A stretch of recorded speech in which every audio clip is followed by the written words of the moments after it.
Panawagan ni Bini Joanna, sana matigil na ang mga fan wars.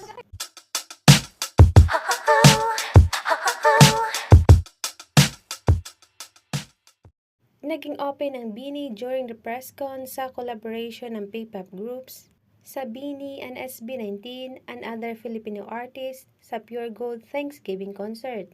It's a big blessing for them to widen their experience with other artists and become an instrument para mapalaganap pa ang musikang Pinoy. Naging agaw atensyon sa press con ang panawagan ni Bini Joanna. Hopefully makatulong to sa sa fan wars na talaga mag-end na. Kasi talaga kaibigan naman po.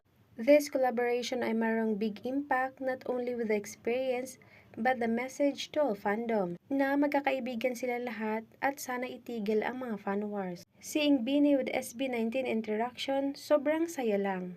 Mapapangiti ka at ulit-ulitin mo talaga ang panonood sa video. Nag-i-enjoy lang parang mga bata naglalaro sa confetti at game na game sa pagsayaw. Sana lahat ng fans mapablooms at 18 can see this, na magkakaibigan ang Bini at SB19.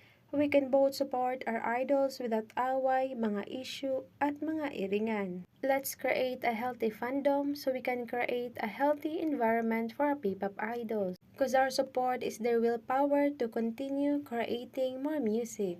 And also, naapektuhan din sila pag may away sa mga fans.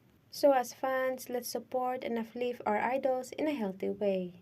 And here are the comments of fans na sobrang saya seeing Bini and SB19 together.